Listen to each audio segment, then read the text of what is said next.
Bonsoir, bienvenue dans Coachez-vous.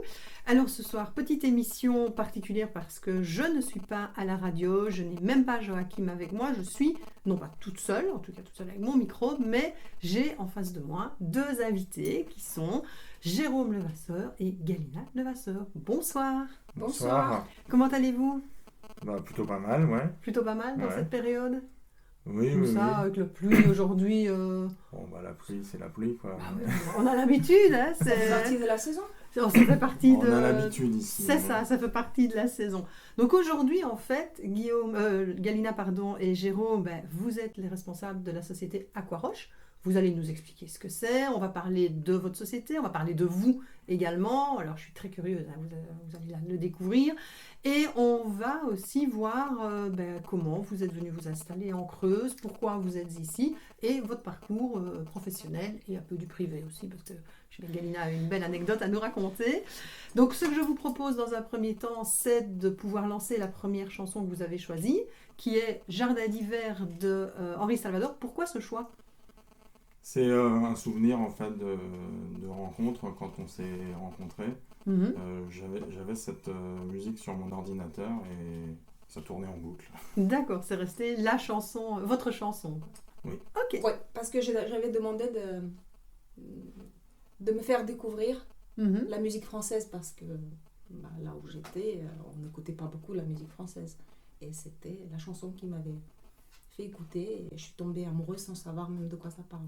De la chanson, du de la pays chanson, et de l'homme. lui, et de tout. De tout. C'est un tout. Merci Henri Salvador. Et donc vous l'avez entendu, Galina a un tout petit accent qui va juste vous faire voyager un tout petit peu avec un peu de soleil.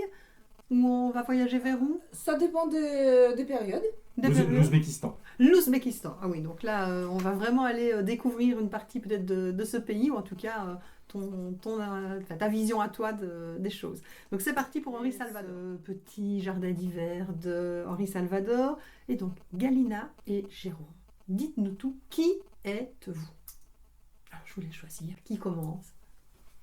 C'est moi qui commence. Oui. Bon. Moi, je suis né en France et j'ai toujours été un grand voyageur. J'ai commencé tout petit, j'ai suivi mes parents, j'avais 6 mois la première fois. Et j'ai habité en étant enfant en Argentine, au Mexique, aux États-Unis. Ah oui, c'est du grand voyage, ça. Voilà. Et oui, c'est du grand voyage. Les voyages, ça forme la jeunesse. Donc, Tout à fait. donc j'ai vu beaucoup de choses. Et puis, la vie a fait que j'ai fait mes études à Limoges. Oui. Voilà. Donc j'ai fait l'école de céramique industrielle de Limoges. Donc j'ai passé un bon moment à faire mes études dans le coin et quand j'ai quitté l'école, je me suis dit faut que tu apprennes à faire quelque chose maintenant que tu as bien fait des études, il faut que tu apprennes à travailler. Et dans la céramique, en fait, il y a un pays qui était très très fort pour le carrelage au début des années 2000, c'est l'Italie. Donc j'avais décidé que j'allais aller travailler en Italie. Et comme j'avais décidé, j'ai réussi. Donc je suis parti travailler en Italie, mais ça ne s'est pas passé exactement comme j'avais prévu, puisqu'en fait mon premier jour de travail dans une entreprise italienne, il s'est passé à Roissy, donc à Paris, Oui. pour partir en mission pendant 3 mois en Russie. D'accord. Voilà. Oui, donc les voyages, c'est vraiment un fil conducteur dans ta vie. Ça aurait été un fil conducteur. Voilà. Donc je suis parti en Russie. J'ai commencé à me former au métier de fabricant de carrelage que les Italiens connaissent si bien. Et ce métier-là, en fait, il m'a amené à voyager encore plus avec les Italiens, parce que j'ai donc été en Russie, en Ouzbékistan, en Turquie, au Maroc.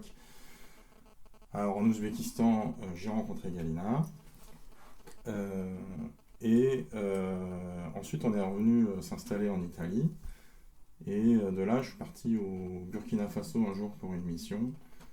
Et alors à l'occasion de vous dire comment ça s'est passé, mais un jour je l'appelle et puis je lui dis écoute, on me propose de rester, qu'est-ce que tu en penses?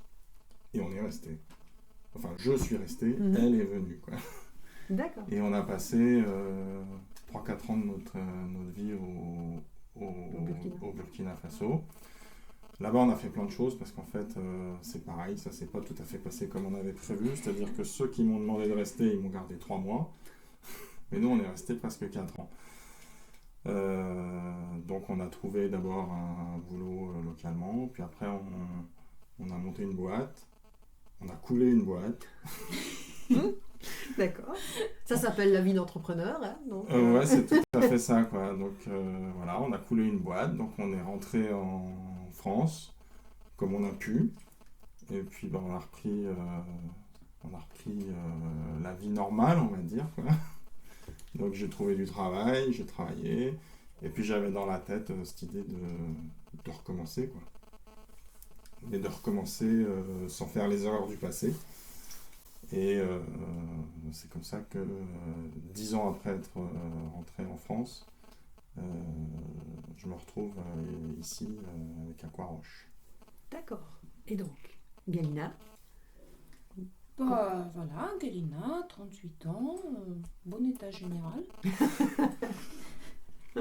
Donc, moi, je suis née en Ouzbékistan. Ma vie de jeunesse, de l'enfance, était beaucoup moins palpitante que celle de Jérôme, parce que je n'ai pas beaucoup bougé à part partir en vacances en Russie, en famille, tout ça. Voilà. Donc, il n'y avait pas tout ça. Un jour, j'avais déclaré à mes parents que je deviendrais ministre des Finances. C'était aussi une belle vision de l'avenir. Ils ont dit, bah pourquoi pas, sinon t'es douée en couture, tu peux faire de la couture. Je dis, ah non, je veux pas, non, en couture, ça va bien en loisir. Voilà. J'ai fini en école qui préparait les cadres de banque. Ça me plaisait. Voilà. Donc pendant que je faisais mes études dans la capitale, il fallait bien se payer le logement et tout ça. Le seul endroit où on pouvait travailler la nuit pour pouvoir étudier le jour, c'était les boîtes de nuit et les restaurants. Finalement, ça m'a tellement plu ce milieu que à la fin de mes études, je suis restée travailler dans le milieu de l'hôtellerie.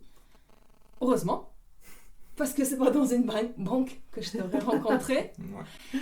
Et il se trouve qu'un jour, je reçois un groupe dans mon hôtel, composé des Français, des Italiens, des Turcs. C'était une équipe internationale qui est venue faire la mise en route d'une usine de production de carrelage, je suppose. Je ne me souviens plus même de pourquoi vous étiez venus. C'était pas si important que ça. Et là, je vois un gars, il me plaît. Sauf que moi, mon rôle de manager, c'était aussi d'accueillir les clients, parce que c'était le credo de petit hôtel dans lequel je travaillais, c'est que les clients, vu qu'ils sont en mission longue, il faut qu'ils se sentent comme chez eux, il faut qu'ils soient bien. Et donc, c'était aussi de mon rôle que de les accueillir, de leur parler un peu tous les jours pour qu'ils se sentent bien. Sauf que j'étais incapable de lui parler. Je les ziotais en trouvant le rideau quand ils étaient en terrasse et tout. Et un jour, je suis fait toper par mes coéquipiers. Donc, évidemment, que tout le monde se moquait de moi, mais gentiment. Et un jour, et lui, il n'avait pas d'autres moyens pour me faire venir parce que tout se passait bien. Et donc, un jour, le barman, il arrive complètement excédé. Il me dit, ah non, mais j'en peux plus. Et il me réclame du whisky. Je ne veux pas de whisky. Tout.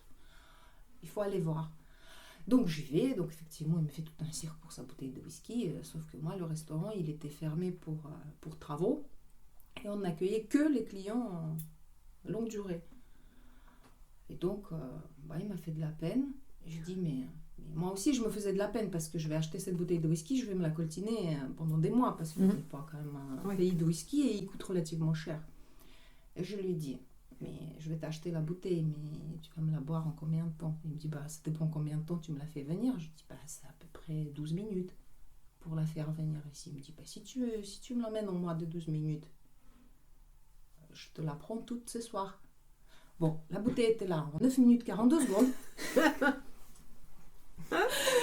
2 heures plus tard, ils étaient tous pas frais. Il est venu me souhaiter bonne nuit.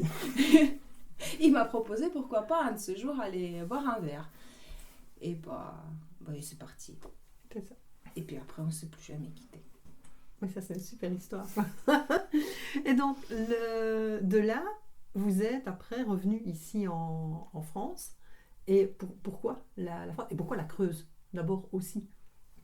Alors, finalement, la Creuse aujourd'hui, c'est un petit peu le hasard. Comme je disais tout à l'heure, on cherchait, enfin, on avait envie de recommencer une expérience d'entreprise, d'entrepreneur. Et on voulait faire ça un peu différemment de la première fois, mieux accompagné, mieux préparé. Et puis on n'avait pas le même âge, on avait 2 enfants. Donc voilà, il y a des enjeux qui sont un peu différents. Donc on a décidé que ça serait une reprise d'entreprise. D'accord. Donc à partir de là, on a regardé ce qu'il y avait comme solution. Et il se trouve que l'entreprise qui nous a choisis, elle était en Creuse. Donc c'est un hasard collatéral, on va dire. Un beau hasard. Qu'on soit en Creuse, mais on s'en plaint pas. Voilà. Et par rapport à justement, surtout toi, je vais dire Jérôme, le côté où tu as voyagé beaucoup pendant toute ta vie, qu'est-ce que le fait de revenir maintenant ici et de se poser en fait, de poser les bagages, de rester dans un endroit où évidemment on voyage beaucoup moins, ou en tout cas pour le boulot tu voyages certainement beaucoup moins. Comment tu as vécu cette transition? En fait, au début, je me disais que si moi je voyageais pas, il y avait mes produits qui voyageraient, parce qu'on exporte beaucoup. Puis finalement, en arrivant ici, j'ai quand même continué à voyager, puisque la fibre du voyage, elle reste. Donc j'ai été voir mes clients un peu partout dans le monde là. Donc depuis qu'on est en Creuse, j'ai été en Chine, j'ai été plusieurs fois aux États-Unis, j'ai été à Dubaï. Bon, j'ai fait plusieurs pays autour en Europe aussi. Tout ça pour voir les clients, les produits et puis faire développer le marché. Donc en fait, on reste dans la même lignée du voyage et d'être tourné vers l'international, quoi. Ok. Et toi, Galina, le fait d'avoir quitté ton pays, tes racines, pour suivre ce satané français, hein, comme on dit dans les films, le French lover qui t'a séduite, comment tu as vécu ce... En fait, au tout début, on est tellement amoureux, on est tellement dans une espèce d'euphorie que cette rupture, ce cordon coupé, on ne le sent pas. Et à la naissance de ma fille, en Italie, en 2003, là c'était un peu plus dur parce que j'aurais bien aimé montrer mon bébé tout de suite à ma maman. Et c'était pas possible. Bon, après il y avait les Skype et tout ça. Donc ma fille, elle avait presque 1 an quand on est venu. Entre-temps, on a eu le temps de déménager d'Italie au Burkina. Et donc, elle avait presque 1 an quand je l'ai présentée à mes parents. Là, c'était un peu dur. C'était un peu dur. Mais on s'est dit que, voilà, j'ai grandi. Maintenant, ma famille, c'est lui. Et on va continuer à construire quelque chose. Donc, en plus, on était 3. J'étais plus toute seule. J'avais ma fille, j'avais lui. C'est ça. Donc, tu as reconstruit une famille. J'étais pas toute seule. Et je me suis toujours dit dans ma tête, du moment que je suis bien avec lui, je suis bien partout. Quel que soit le pays. Ça, c'est une belle déclaration d'amour. Et donc, je vais faire la transition avec votre deuxième choix musical. Tu parlais de déménagement et notamment du déménagement de l'Italie au Burkina Faso. Donc, votre choix musical, alors je vais te laisser l'annoncer, le titre, pour ne pas l'écorcher. Ouais, c'est le titre de Alla Pugacheva qui s'appelle Million Alejos. D'accord. Et donc, je vais vous le traduire quand même. Oui. Ça parle d'1 million de roses rouges. Et l'histoire de la chanson, c'est l'histoire d'un artiste peintre amoureux d'une actrice. Et pour lui faire plaisir, il a vendu tout ce qu'il avait. Toutes ses peintures, sa maison, tout ce qu'il avait pour pouvoir lui acheter ce million roses rouges. Pardon, il y a le russe qui revient quand même. Voilà. Et donc le refrain, il dit que celui qui est vraiment amoureux est capable de transformer sa vie en 1 million de roses rouges. D'accord, c'est une superbe histoire. Et donc, c'est parti pour Millions de roses rouges. Et je ne vais pas prononcer le nom du chanteur, promis, je ne vais pas l'écorcher. Merci. À tout de suite.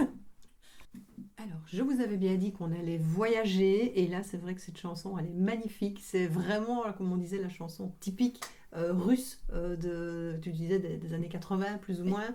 Et je trouve que c'est des chansons qui sont très fortes, qui prennent aux tripes. En fait, même si on ne comprend pas les paroles, c'est des chansons qui sont vraiment très impactantes. Donc merci Galina pour cette découverte. Moi j'adore voyager rien qu'au travers des choix musicaux de mes invités. Alors revenons un peu maintenant en Creuse. Et hop, on refait quelques milliers de kilomètres dans l'autre sens. Parlez-nous un peu maintenant d'Aquaroche. C'est quoi Aquaroche? Qu'est-ce que vous faites? Et c'est quoi votre business? Alors Aquaroche, c'est une petite entreprise de fabrication de céramique. Donc on est 4 dans l'entreprise. Okay. Nous deux plus deux salariés. Et notre spécialité, c'est les décors pour les aquariums. D'accord. Et notre grande spécialité, c'est les décors pour les aquariums d'eau de mer. Okay. Donc là, ce qu'on propose depuis plus de 30 ans chez Aquaroche, c'est d'éviter de prendre des roches dans les fonds marins et dans les récifs coralliens qui se trouvent à l'autre bout de la planète pour les aquariums des particuliers en Europe et ailleurs dans le monde. Et on fabrique des roches de synthèse qui se rapprochent le plus possible de ce qu'on peut trouver dans les fonds marins pour pouvoir avoir des aquariums qui soient en très bon état et qui permettent de préserver des coraux et des poissons qui sont des animaux très sensibles aux paramètres de l'eau. Des coraux. Voilà. Et donc en fait c'est vraiment c'est un secteur de niche. Qu'est-ce que vos clients en fait c'est quoi, c'est qui? Alors en fait c'est un secteur de niche, mais finalement tout le monde peut être notre client parce que tout le monde peut avoir un aquarium à la maison. Vous n'êtes pas grossiste en fait, hein. Vous vendez aussi bien à des magasins qu'à des particuliers ou... Non, nous on vend qu'à des professionnels. Quand je dis tout le monde peut être notre client, c'est tout le monde peut utiliser nos produits à partir du moment où il décide d'avoir un aquarium à la maison et à partir du moment où il décide d'avoir un bel aquarium à la maison.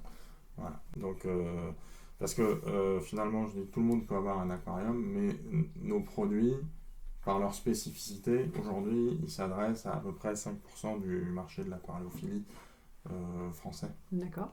Donc, effectivement, c'est un marché de niche. Et puis après, on a une deuxième partie de notre activité qui nous permet de proposer des solutions pour les aquariums publics, pour les zoos. Donc, aquarium normal, quoi, pas aquarium de mer. Ou toujours aquarium...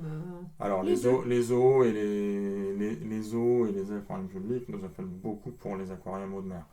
Okay.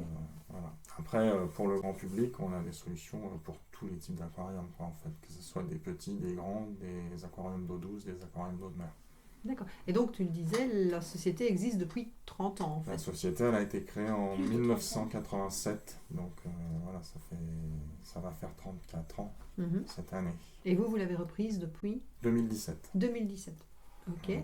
Et comment vous vous êtes adapté, puisque clairement on parle beaucoup de changements et d'adaptation depuis le début, comment vous vous êtes adapté au fait de reprendre une entreprise, d'intégrer, je vais dire, une entreprise qui tournait peut-être déjà, et quels sont les liens que vous feriez par rapport à ce que vous avez vécu, vous, en tant que premier entrepreneur, quand vous avez essayé, et de vous dire, voilà, c'est quoi les facilités de reprendre une entreprise qui existe déjà, mais quelles sont les difficultés également? Ouais, alors si on fait la liste des facilités, a posteriori, il n'y en a pas beaucoup. Mais ça, c'est intéressant parce que pour les personnes qui veulent reprendre une entreprise, parfois ça a l'air d'être si simple, alors qu'en fait, pas nécessairement. Ouais, reprendre une entreprise, ça reste une création d'entreprise. Par contre, ce qu'on a fait très différemment par rapport à la première fois, c'est qu'on s'est fait accompagner. C'est-à-dire qu'on a préparé le projet avec du temps dédié pour la préparation du projet, de la formation un accompagnement avec des réseaux d'aide aux créateurs et repreneurs d'entreprises. D'accord. Et donc c'est ça qui était très différent par rapport à la première fois, qui fait qu'on aborde la chose beaucoup plus sereinement, même si les enjeux sont bien plus grands, parce que la première fois on a créé une entreprise avec un petit peu d'argent, ça n'a pas marché, on a perdu un petit peu d'argent. Cette fois-ci, quand on reprend une entreprise, on en emprunte beaucoup plus, et donc si ça ne marche pas, on en perd beaucoup plus.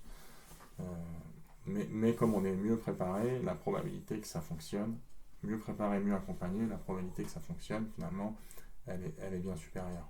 D'accord. Par rapport justement, comme tu disais, le mieux préparé, c'est s'il y avait un point d'attention par rapport à votre première expérience et celle-ci que vous avez mis vraiment en avant, je veux dire, c'était quoi? Alors moi, je peux résumer en fait. En fait, j'ai appris à résumer l'échec de notre entreprise au Burkina Faso. Simplement, j'ai constaté sur un marché qu'il y avait des produits bas de gamme et des produits haut de gamme. Et je me suis dit, il n'y a pas de produit milieu de gamme, je vais faire ça. Et en fait, j'ai oublié de vérifier qu'il y avait effectivement un marché pour le produit milieu de gamme dans ce pays. Et il n'y en avait pas. Le consommateur n'était pas prêt. Voilà. Et ça, c'est important, ce que tu dis, Galina, parce que ce côté, c'est bien l'innovation, mais il faut que la niche dans laquelle on veut se mettre soit prête à pouvoir. Il faut qu'il y ait du client derrière, quoi. Sinon, fait, la clé de toute entreprise, c'est ses clients. Si on n'a pas de clients, il n'y a pas d'entreprise. C'est ça. Donc en fait, on s'est trompé une fois au Burkina Faso, et on avait bien ça en tête, que quand on reprendra une entreprise, il faudrait qu'il y ait des clients, la possibilité d'en trouver des nouveaux, et qu'on ait en plus un minimum de compétences pour aller acquérir ces nouveaux clients, on va dire. D'accord. Voilà. Donc voilà ce qu'on a appris du passé pour pas mal. Et toi, Galina, qu'est-ce que tu as justement transposé dans les deux expériences? Dans les deux expériences, bon. Moi, j'avoue, je n'ai pas cette fibre entrepreneuriale. D'accord. Moi, je suis très peureuse, très posée. Mais j'ai confiance en lui. Je lui ai toujours dit, je te suivrai partout. Bon, on s'était pris un gadin au Burkina. On a analysé ensemble. Bon, on a appris de nos erreurs. Donc, quand il m'a présenté au tout début, avant même de reprendre Aquaroche, bon, il y avait plusieurs projets. Et je lui avais dit, celle-là, elle me plaît bien. Je me sentirais bien dedans, je pense, parce qu'il y a deux aspects de travail et tout. Mais voilà. Et je n'avais pas peur. J'aurais pu avoir peur. Mais je n'avais pas peur parce que sa façon de s'y prendre en amont n'était pas du tout la même. Il y avait beaucoup de travail. Et c'est lui qui l'avait fait, ce travail. Et donc, quand il me présentait les fruits de son travail, bon, je mettais mon grain de sel par-ci, par-là, mais je le laissais faire. Parce qu'on ne peut pas avoir deux têtes. C'est ça. Donc, moi, j'ai toujours eu confiance. Je mets mon grain de sel, mais je le laisse faire. Je ne veux surtout pas prendre des décisions. Et comment vous répartissez justement le travail au sein de l'entreprise ? Donc en fait, Galina, elle fait une partie fabrication, parce que elle aime bien en fait le travail manuel, les loisirs créatifs, etc. Donc il y a une partie de notre travail qui se rapproche de ça, donc elle en fait une partie. Et puis elle fait toute la comptabilité, le contrôle de gestion, et les extractions de données qui, à moi, derrière, me servent à prendre des décisions, des orientations, même stratégiques pour la suite, quoi. Et puis moi, je fais le reste, c'est-à-dire on peut soit dire beaucoup de choses, soit dire rien. Tu voyages, quoi, tu te balades, tu vois les clients. Je voyage, je vais voir les clients, mais je fais aussi les ressources humaines, je fais les achats. L'année dernière, j'ai beaucoup fait le directeur financier. Ah bon?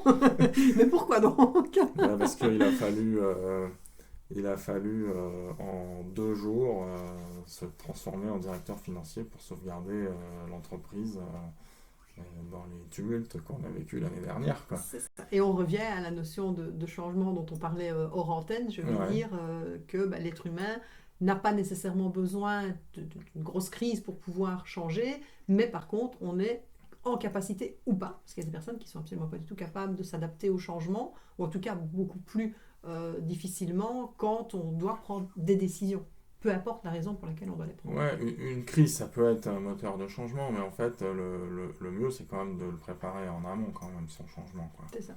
Il est plus efficace. Bon, donc, en fait, nous, on avait préparé les éléments qui nous permettaient d'être capables de suivre une trésorerie à la demi-journée, ou des choses comme ça. Et le jour où il a fallu le faire, on était prêts, quoi. Donc et ça, je suppose que ça vient aussi de l'expérience Burkina Faso. Ça vient de l'expérience Burkina Faso, ça vient même de l'expérience qu'on a pu avoir dans les différentes entreprises où on a travaillé chacun de notre côté en tant que salarié avant. Oui. Moi, j'ai des expériences dans un grand groupe international. Galina, elle a des expériences à la banque. La banque, c'est une chose, mais par exemple, l'entreprise, la petite PME en redressement judiciaire qui, malgré la crise qu'elle vivait, elle m'avait embauchée, c'était une sacrée expérience. Parce que épauler un chef d'entreprise en redressement judiciaire, c'était pas une mince affaire. Et j'étais fière qu'on m'ait pris moi. Et tu peux. et tout ça, c'est des expériences qui servent aujourd'hui, quoi. Oui, ça fait comme une grande valise de laquelle après on extrait ce dont on a besoin. C'est ça, c'est la boîte à outils et on pioche dedans les éléments dont on a besoin. Et le fait de travailler en couple, comment vous vivez ça au quotidien? Parce que ça aussi, ça a des avantages, mais pas que. C'est horrible. On se voit pas tout le temps, tous les jours, tout le temps, voilà, parce qu'on a quand même réparti, on a quand même une répartition du travail, donc il peut se passer des jours où on se voit pas, et puis des jours où on est plutôt en train de faire des choses ensemble. Ensemble, oui.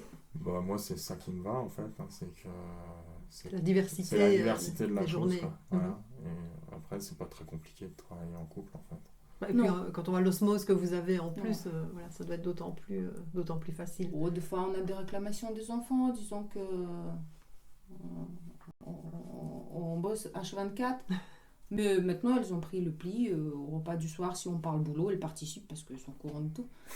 Oui, et puis c'est aussi leur entreprise d'une certaine manière. À voir si... Est-ce que vous pensez, je rebondis là-dessus, qu'il y en a une des deux, c'est 2 filles que vous avez. Ouais. C'est qu'il y en a une des deux qui, à terme, serait intéressée de reprendre l'affaire ou... C'est un peu tôt pour le dire, ça. Elles sont encore petites. Il faut d'abord qu'elles fassent toutes les 2 leurs études, elles vivent leur vie avant de savoir... Si elles veulent. En tout cas, c'est pas quelque chose qu'on leur demandera. Non, on n'imposera jamais, évidemment. Voilà, si elles le veulent, elles le pourront. Et si elles veulent pas, elles feront leur vie, parce que chacun sa vie. Enfin, leur vie, c'est pas la nôtre. C'est ça. Et c'était pas dans cette optique-là d'avoir recréé une boîte en se disant on la retransmettra par après à nos enfants, un peu genre tu seras médecin mon fils parce que papa était médecin. Non, on la transmettra le moment venu à quelqu'un qui nous correspondra, comme quand on nous l'a transmise. On a choisi nous pour nous la transmettre. C'est nous qui avons été choisis. Alors qu'il y avait des concurrents en face. Donc c'est un feeling, quoi, en fait. Ouais. C'est ça.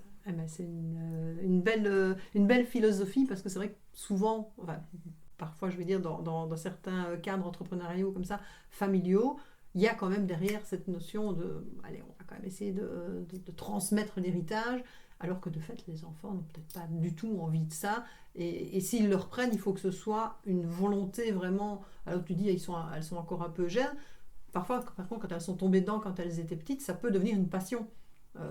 Mais bon, voilà, chacun fait sa vie. Non, elles sont libres. elles sont libres. Donc ça, c'est très chouette. Alors, en parlant de liberté, de légèreté, on va faire la transition sur votre troisième choix musical. Alors ça, moi, j'adore, ça me rappelle ma jeunesse. Nous, ça nous rappelle les soirées avec nos enfants, justement. Avec les enfants. Ouais, parce que quand il y a une soirée avec les enfants, on fait beaucoup de soirées à 4, on est bien ensemble et tout. Et quand la musique démarre, en général... ça pousse les meubles. Quand celle-là arrive, ça pousse les meubles et ça démarre une bonne soirée. D'accord. Et c'est donc, le choix que vous avez pris, c'est Mambo Number 5. Le Lou Bega. C'est parti. On est en mode bien punchy. Hein. Après ce côté Mambo Number 5, vous pouvez garder encore les murs, les meubles poussés, parce que voilà, c'est juste l'ambiance comme ça. Autant garder un peu de bonne humeur. Alors, on va terminer sur ce fameux risque de l'entrepreneuriat, le risque dans la vie, comment on aborde le risque chacun différemment. Et Galina, j'ai envie de revenir sur ton parcours, parce que tu as dit un peu plus tôt que tu avais suivi Jérôme et que tu le suivrais au bout du monde. Sauf que quand tu es arrivée ici, ça n'a pas été aussi facile que ça. D'apprendre à vivre déjà en France et puis surtout de travailler en France. Tu peux juste nous expliquer ton parcours à ce niveau-là? Oui, donc arrivé en France en 2007, on n'a pas tardé à faire un deuxième enfant, il le fallait. L'aînée grandissait, la deuxième elle grandissait aussi. Et je sentais que maman au foyer, qui s'occupe bien de ses enfants, qui procure un bien-être monumental à son mari, bon c'est bien gentil tout ça, mais quand on parlait de quelqu'un, je sais pas, quand on va parler, ah bah tu connais Philippe, ah oui, médecin, oui, ou un tel, ah l'avocat, oui. Je me suis dit un jour, mais si quelqu'un parle de moi, on va dire qui est Galina, ah, maman d'Adèle et Lucrèce, oh, pas mieux. Ah oui, l'épouse de Jérôme. Donc, je me disais que déjà, d'une part, il y en a marre de rester à la maison, et d'autre part, je voudrais bien être quelque chose d'autre que maman de Adèle et Lucrèce et l'épouse de Jérôme. Donc je me suis dit, je vais aller travailler. Vu mes expériences, vu que je parle 4 langues, je pensais que ça se passait plutôt au mérite, aux compétences. Donc je vais me renseigner. Je vais me renseigner, de ce pas, je vais voir Pôle emploi, conseil d'orientation et tout ça et tout ça. Et donc la conseillère Pôle emploi, elle me dit, ah mais j'ai un stage, il y a une place qui s'est libérée pour la semaine prochaine. Je dis, ah oui, c'est un stage en quoi? C'est pour faire quoi? Elle me dit, c'est pour faire l'agent d'entretien. Bon, mon niveau de français était peut-être pas suffisant à l'époque. Je me dis, mais je connais pas ce terme, c'est pour faire quoi? Elle me dit, pour faire le ménage.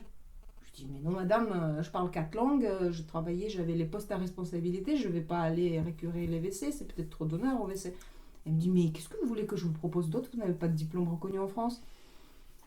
Je dis, bon d'accord, mais il y a peut-être moyen de les valider. Oh, tentez toujours, ça met un an pour se rendre compte qu'avec votre pays, comment c'est déjà oubé que voilà, que c'est même pas valable. Je dis, oui, mais je ne vais pas rester comme ça. Oh, c'est à vous de voir. Moi, j'ai une place la semaine prochaine. Bon, ok. Je laisse tomber. Je vais voir les conseillers en orientation qui me disent, ah oui, mais vous n'avez pas le bac français. Il faudra envoyer les documents pour validation.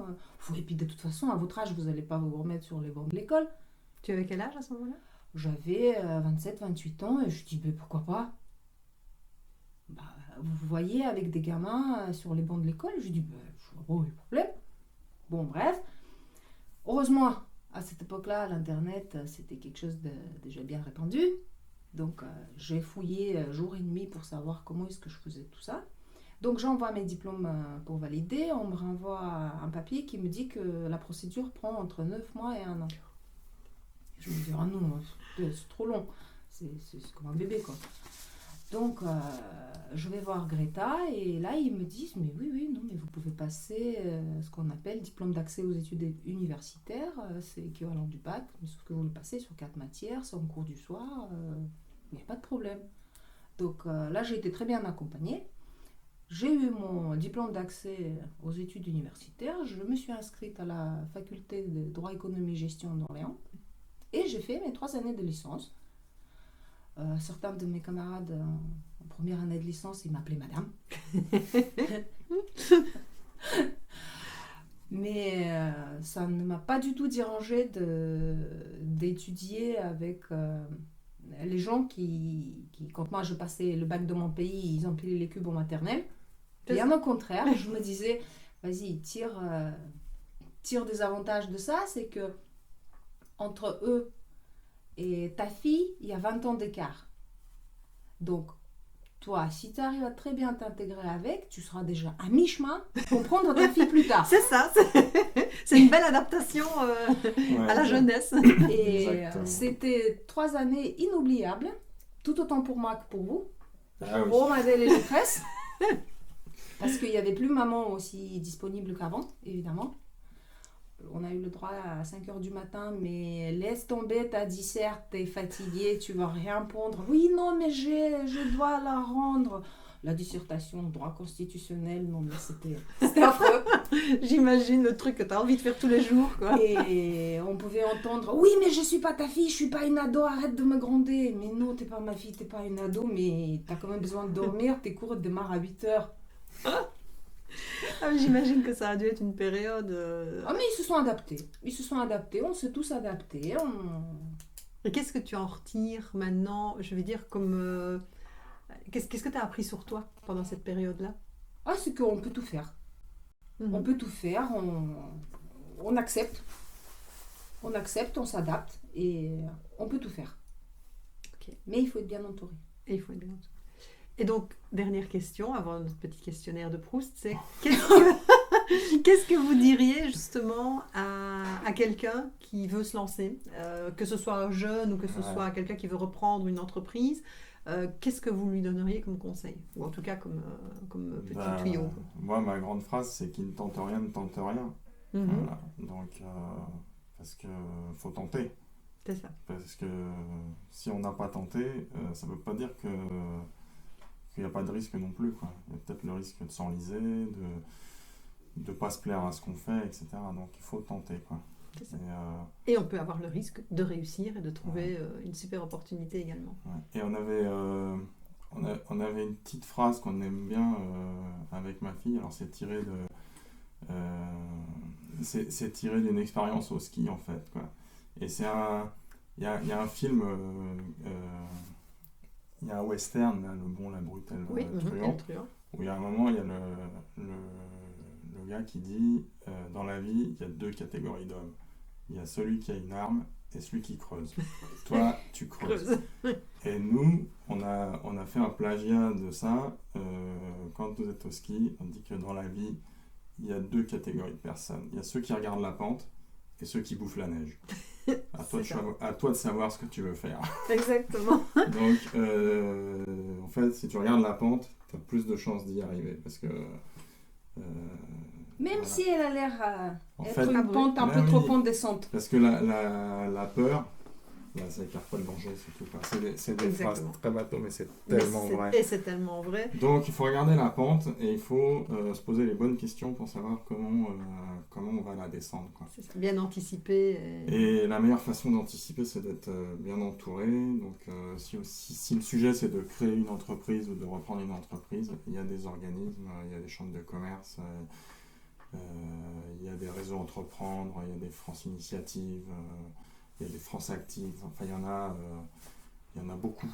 Il y a tout un des panel. Réseaux qui sont là pour aider les jeunes et les moins jeunes qui veulent se lancer dans l'entrepreneuriat. Et moi je le répète, profitez et soyez contents de ce que vous avez, parce que je peux vous assurer qu'en Belgique, de l'autre côté de la frontière, c'est pas du tout comme ça. C'est l'aide aux entrepreneurs. Ça, c'est une autre chose que j'ai toujours pensé aussi. C'est avec tous les voyages que j'ai faits, en fait, je le dis souvent même, la France, c'est le plus beau pays du monde. C'est ça. Et je suis d'accord avec toi. C'est ça. Parce qu'au niveau de l'aide, à tous les niveaux, honnêtement, voilà. En Belgique, c'est plutôt l'inverse. Quand tu veux être entrepreneur, c'est comment te mettre un bâton dans les roues directement pour te faire tomber. Moi, ça m'a vraiment épaté quand je suis arrivée ici. Il y a des choses qui ne sont pas simples quand on veut faire de l'entrepreneuriat en France quand même, mais il y a tellement de domaines où tout est facile par rapport à l'Ouzbékistan, au Burkina Faso, à la Turquie ou au Maroc, que finalement c'est beaucoup plus simple. C'est ça. Et de pouvoir aussi à un moment donné se rendre compte que on n'est pas si mal que ça et de profiter de toutes les aides qu'on peut avoir. Alors, petit dernier questionnaire, attention, ça va être très rapide. Donc, c'est une question, une réponse. On ne commente pas. Alors, on ne commente pas. Ah non, on ne commente pas. C'est clac-clac. Donc, je vous pose la question, vous répondez à tour de rôle. On répond à tour de rôle, mais on n'a pas forcément les mêmes réponses. Eh bien, c'est ça qui est chouette. Voilà. C'est ça qui est parfait. Donc, alors, votre vertu préférée? La fidélité. Voilà, ça commence bien. Les qualités que vous préférez chez les autres? Donc, l'ouverture d'esprit et la culture générale. Ouais. Ok. Le principal trait de caractère? Ça dépend pour qui. Ça dépend pour qui. Lui, il est très rationnel. Et elle est plutôt très méthodique et travailleuse. Quoi. Ok. Ce que vous appréciez chez vos amis? On n'a pas le droit de débattre là, hein, c'est ça. Et on va débattre quand même. Ouais. En fait, faut pas confondre les copains et les amis. Voilà. Et moi, j'ai qu'un seul ami. Et en fait, c'est juste quelqu'un sur qui on peut compter, même si on l'a pas vu depuis 10 ans. Entièrement d'accord avec cette définition. C'est ça. Parfait. Votre occupation préférée? Être occupé. Être occupé, oui. Le rêve de bonheur? Le rêve de bonheur, eh ben, ça sert à rien de rêver, il faut mieux avoir des objectifs.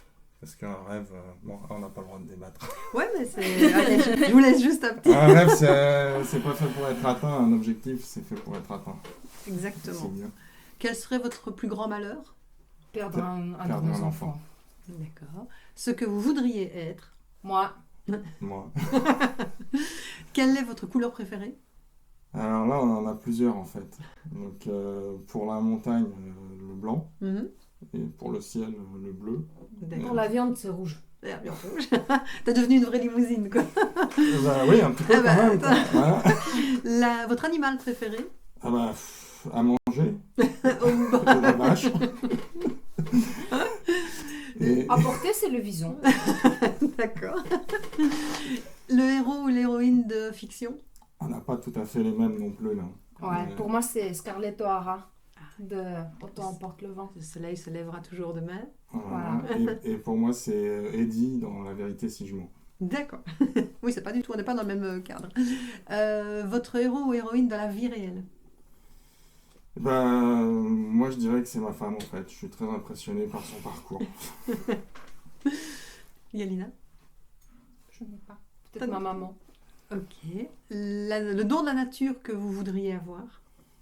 Moi, je pense que la nature, elle nous a déjà donné, tellement donné que c'est bon comme ça. Ouais. Ok. Et votre devise favorite?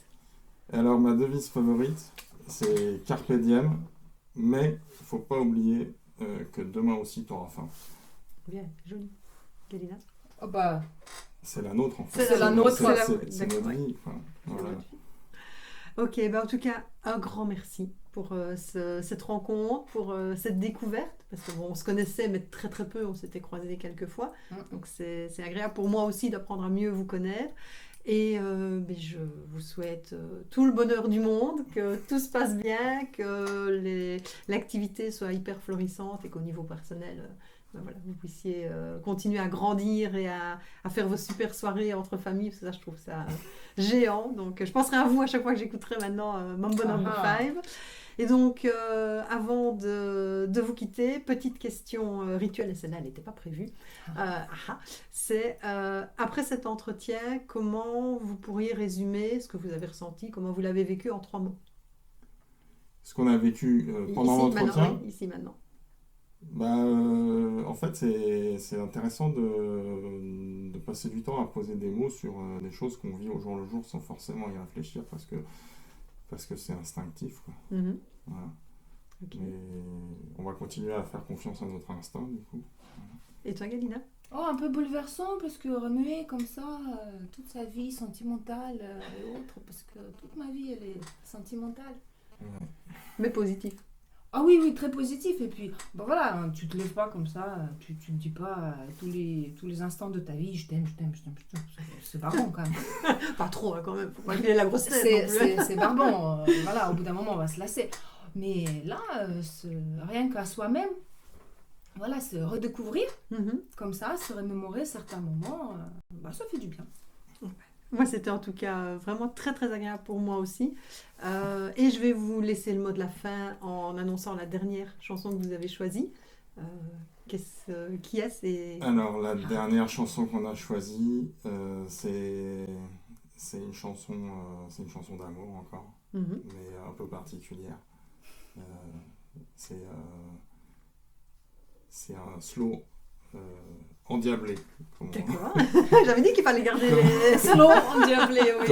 Comme on peut dire. Donc c'est Fallait pas de Jackie Rapon. Ok, eh ben, c'est parti et je vous remercie. Je vous souhaite